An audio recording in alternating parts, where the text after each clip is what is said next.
ಸಂಸದರು ಇದರ ಔಪಚಾರಿಕವಾದ ಉದ್ಘಾಟನೆಯನ್ನು ನೆರವೇರಿಸಿ ತುರ್ತು ಕಾರ್ಯಕ್ರಮ ಇರುವುದರಿಂದ ಅವರು ನಿರ್ಗಮಿಸಿದ್ದಾರೆ.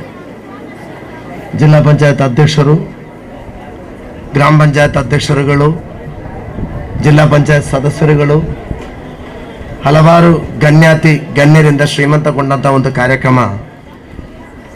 ಈ ಡಿವಿಷನ್ ಜಿಲ್ಲಾ ಪಂಚಾಯತ್ ಸದಸ್ಯರಾದ ಮಿತ್ರ ಅರ್ಷದ್ ಒರ್ಕಾಡಿ ಅವರ ನೇತೃತ್ವದಲ್ಲಿ ಒರ್ಕಾಡಿ ಎಕ್ಸಲೆನ್ಸ್ ಅವಾರ್ಡ್ ಇಲ್ಲಿ ಬಹಳ ಸಂಭ್ರಮದಿಂದ ನಡೀತಾ ಇದೆ. 100 ವರ್ಷಗಳ ಇತಿಹಾಸವಿರುವ ವಾಣಿವಿಜಯ ಶಾಲೆಯಲ್ಲಿ ಅರ್ಷದ್ ಒರ್ಕಾಡಿ ಅವರ ಡಿವಿಷನ್ನಲ್ಲಿ ಈ ವರ್ಷದ SSLC ಪರೀಕ್ಷೆಯಲ್ಲಿ ಅತ್ಯುತ್ತಮ ಅಂಕವನ್ನು ಪಡೆದ ವಿದ್ಯಾರ್ಥಿಗಳಿಗೂ, +2 ಅಲ್ಲಿ ಅತ್ಯುತ್ತಮ ಮುಂಚೂಣಿ ವಿದ್ಯಾರ್ಥಿಗಳಿಗೂ ಚಿನ್ನದ ಪದಕವನ್ನು ನೀಡಿ ಈ ಒಂದು ಕಾರ್ಯಕ್ರಮವನ್ನು ಬಹಳ ಸಂಭ್ರಮದಿಂದ ಅರ್ಷದ್ ಒರ್ಕಾಡಿ ಅವರು ಹಮ್ಮಿಕೊಂಡಿದ್ದಾರೆ. ಸಾಧಾರಣವಾಗಿ ನಾವೆಲ್ಲರೂ ನನ್ನ ರಾಜಕೀಯ ಜೀವನದಲ್ಲಿ ಕಳೆದ 5 ವರ್ಷಗಳಲ್ಲಿ ಕೂಡ ಎಷ್ಟೋ ಕಾರ್ಯಕ್ರಮದಲ್ಲಿ ಭಾಗವಹಿಸಿದ್ದೆ. ಅರ್ಷದ್ ಒರ್ಕಾಡಿ ಅವರು ಒಂದು ಕಾರ್ಯಕ್ರಮ ಮಾಡುವಾಗ ಅದಕ್ಕೊಂದು ಅರ್ಷದ್ ಟಚ್ ಇದ್ದೇ ಇರುತ್ತೆ. ಅವರ ಆಮಂತ್ರಣ ಪತ್ರಿಕೆಯಲ್ಲಿ ಅದು ಕಾಣ್ತದೆ, ಎಲ್ಲದರಲ್ಲೂ ಅದು ಕಾಣಲೇಬೇಕು. ಪ್ರತ್ಯೇಕವಾಗಿ ಅವರವರ ಕವಿಗಳು, ಪತ್ರಕರ್ತರು ಆಗಿದ್ದಾರೆ.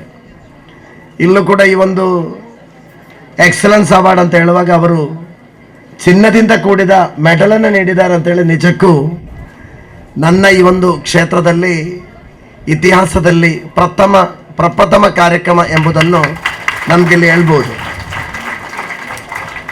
ಶೈಕ್ಷಣಿಕವಾಗಿ ನಮ್ಮ ಈ ಪ್ರದೇಶವನ್ನು ನಾವು ಸಾಧಾರಣವಾಗಿ ಹೇಳುವಾಗ, ಬರೆಯುವಾಗ ಈಗಲೂ ಹಿಂದುಳುವಿಕೆಯ ಕಥೆಗಳನ್ನು ನಾವು ಹೇಳ್ತಾ ಇರ್ತೇವೆ. ನಾನು ಜಿಲ್ಲಾ ಪಂಚಾಯತ್ ಅಧ್ಯಕ್ಷರು 12 ಗಂಟೆಗೆ ಮೀಪ್ರಿ ಶಾಲೆಯ ಒಂದು ಕಾರ್ಯಕ್ರಮದಲ್ಲಿ ಭಾಗವಹಿಸಿ ಅವರು ನೇರ ಇಲ್ಲಿಗೆ ಬಂದರು. ನಾನು ಎದುರುಗಡೆಯಲ್ಲಿ 1-2 ಕಾರ್ಯಕ್ರಮಕ್ಕೆ ಹೋಗಿ ಇಲ್ಲಿಗೆ ಬಂದಿದ್ದೀನಿ.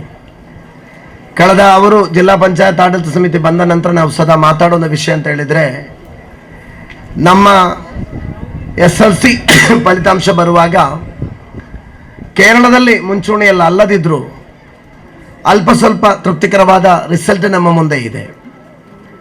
ಬಹಳ ಬೇಸರ ಸಂಗತಿ ಅಂತ ಹೇಳಿದರೆ, +2 ಫಲಿತಾಂಶ ಬಂದಾಗ ಕೇರಳದಲ್ಲಿ ನಮಗಿರುವುದು 14ನೇ ಸ್ಥಾನ. 15ನೇ ಜಿಲ್ಲೆ ಇಲ್ಲದ ಕಾರಣ ನಾವು 14ನೇ ಸ್ಥಾನ ಅಂತ ಹೇಳ್ಬೋದು. ಇದನ್ನು ಯಾವ ರೀತಿಯಲ್ಲಿ ಪರಿಹಾರ ಕಂಡುಕೊಳ್ಳಬಹುದು ಎಂಬುದನ್ನು MP ಗಳು, ನಾವು ಜಿಲ್ಲೆ MLAಗಳು ಕೂತ್ಕೊಂಡು ಒಂದು ಚರ್ಚೆ ಮಾಡಬೇಕು ಎಂಬ ಒಂದು ವಿಷಯದ ಬಗ್ಗೆ ನಾವು ಚರ್ಚೆ ಮಾಡ್ತಾ ಇದ್ದೇವೆ. ಅದರಡೆಯಲ್ಲಿ ಈ ಥರದ ಮಕ್ಕಳಿಗೆ ಒರ್ಕಾಡಿ ಎಕ್ಸಲೆನ್ಸ್ ಅವಾರ್ಡ್ ಥರ ಇರೋ ಅವಾರ್ಡ್ಗಳನ್ನು ಅರ್ಷದ್ ಒರ್ಕಾಡಿ ಅವರ ನೇತೃತ್ವದಲ್ಲಿ ಪ್ರತಿ ಡಿವಿಷನ್ಗೂ ನೀಡುವಾಗ ಅದರ ಏಕೈಕ ಉದ್ದೇಶ ಏನಂತ ಹೇಳಿದರೆ, ಆ ಮಕ್ಕಳ ಕನಸಿನ ಪ್ರಯಾಣಕ್ಕೆ ಉಪಯುಕ್ತವಾದ ಒಂದು ಸಂದೇಶವನ್ನು ನೀಡುವ ಒಂದು ಕಾರ್ಯಕ್ರಮ ಇರುವುದು ಎಂಬುದನ್ನು ಬಹಳ ಹೆಮ್ಮೆಯಿಂದ ನಾನು ಹೇಳಲಿಕ್ಕೆ ಇಚ್ಛೆ ಪಡ್ತಾ ಇದ್ದೀನಿ. ನಾನು ಕೂಡ ಶಾಸಕನಾಗಿ ಆಯ್ಕೆಯಾದ ಪ್ರಥಮ ದ್ವಿತೀಯ ವರ್ಷಗಳಲ್ಲಿ ನನ್ನ ಕ್ಷೇತ್ರದ ಎಲ್ಲ ಮಕ್ಕಳನ್ನ ಜೊತೆಗೂಡಿಸಿ ಈ ಥರ ಒಂದು ಕಾರ್ಯಕ್ರಮ ಹಮ್ಮಿಕೊಂಡಿದ್ದೆ. ತದನಂತರ ಪ್ರತಿ ಪಂಚಾಯತ್, ಜಿಲ್ಲಾ ಪಂಚಾಯತ್ ಮಟ್ಟದಲ್ಲಿ ಕಾರ್ಯಕ್ರಮ ಬಂದ ಕಾರಣದಿಂದ ಎಲ್ಲ ಕಡೆ ಕಾರ್ಯಕ್ರಮ ನಡೀತದೆ ಎಂಬ ಒಂದು ಕಾರಣದಿಂದ ನಾನು ಅದನ್ನು ಮುಂದೂಡಿದೆ. ಈ ಸಲ ನನಗೆ ಹೊಸ ಕಾರ್ಯಕ್ರಮ ಮಾಡಬೇಕು ಅಂತೇಳಿ ಟೀಚರ್ಸ್ನಿಂದ ರಿಕ್ವೆಸ್ಟ್ ಕೂಡ ಬಂದಿದೆ. ಇನ್ನೂ ಕೂಡ ಅಜೀಜ್ ಕಳತೂರ್ ಅವರ ಡಿವಿಷನಲ್ಲಿ ಮಾಡ್ತಾ ಇದ್ದಾರೆ. ಪಂಚಾಯತ್ ಮಟ್ಟದಲ್ಲೂ ಕೂಡ ಕಾರ್ಯಕ್ರಮ ನಡೀತಾ ಇದೆ. ನಾನು ಕೂಡ ಒಂದು ಅದ್ಧೂರಿ ಕಾರ್ಯಕ್ರಮ ಮಾಡಬೇಕಂತ ಮನಸ್ಸಲ್ಲಿದೆ. ಕ್ಷೇತ್ರ ಅಂತ ಹೇಳುವಾಗ ತುಂಬ ವಿಸ್ತೃತವಾದ ವಿದ್ಯಾರ್ಥಿಗಳ ಸಂಖ್ಯೆ ಬರ್ತಾ ಇದೆ. ಅದು ಪಂಚಾಯತ್ ಮಟ್ಟದಲ್ಲಿ ಮಾಡೋದು, ಜಿಲ್ಲಾ ಪಂಚಾಯತ್ ಮಟ್ಟದಲ್ಲಿ ಮಾಡೋದು ಅಂತ ಆಲೋಚನೆ ಮಾಡ್ತಾ ಇದ್ದೀನಿ.